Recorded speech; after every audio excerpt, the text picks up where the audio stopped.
Dragon Age The Veilguard has been out for a couple of weeks now. The reception to the game has been mixed at best, at least when you listen to fans. Game journalists, on the other hand, seem to love the title. Now, I will be honest, I do not think this is the worst game in the world.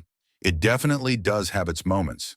If I had to give it a rating, I would say it is a solid 6 out of 10. It is, in my opinion, however, nowhere close to the amazing 9 out of 10 that IGN decided to give the title. At least not in my opinion. Then again, everyone is entitled to their own. As I have mentioned, though, most fans view the title as mixed. Many decided to speak out on Metacritic, giving the title a 3.8 out of 10. Fans had various opinions, as Eurogamer highlighted in their article. One user wrote, "Awful dialogue and obviously some woke agenda psyop. This is censorship at its worst." Another wrote, "Woke kill the game. But gameplay is nice." One gamer also stated, "This is what happens when you try to push DEI, diversity, equity, and inclusion, in sexual ideology in a fantasy game." As you can see from these reactions, many did not like the direction of this game. While some argue that Dragon Age always had socially progressive undertones, this was a step beyond. However, I would argue that the title has much bigger issues than pronouns. After the fan backlash and reviews on Metacritic, the site was quick to respond, stating, "We take online trust and safety very seriously across all our sites, including Metacritic. We have a moderation system in place to track violations of our terms of use. Our team reviews each and every report of abuse, including but not limited to racist, sexist, homophobic, insults to other users, etc. And if violations occur, the reviews are removed." The site did not clearly state its guidelines for removing a review.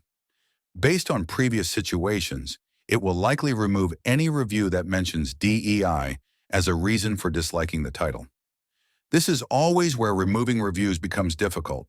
Sites only consider something a review bomb if it is negative. If a large influx of people who do not meet their standards for reviews give it a high score, it will remain up. If it is a low score, they will remove it. Now, it is not all negative. Some did enjoy the experience. One fan who enjoyed the game stated, "This game is absolutely incredible. I've been a longtime Dragon Age fan and have been waiting on pins and needles for this, and it was well worth the wait. The combat is very fast-paced and engaging, and I found that I didn't miss having a third-party member because I was more focused on my own character. I played as a rogue for my first playthrough, and wow, the quick response prompts are tough to hit, really departing from the hack and slash and button mashing of the previous games.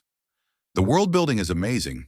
Spoilers ahead, but there's a point where you have to make a really difficult choice between saving 2 cities, which was impossible because the game has you spend time in those cities, learning about its people and importance from a companion who loves their city.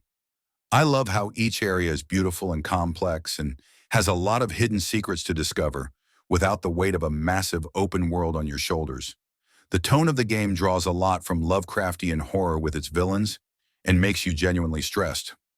As I have stated, I do not think this game is a complete mess. I also understand why some would love the game. A large portion of fans do not pay close attention to online discourse. They simply see the title and decide if they want to play it or not.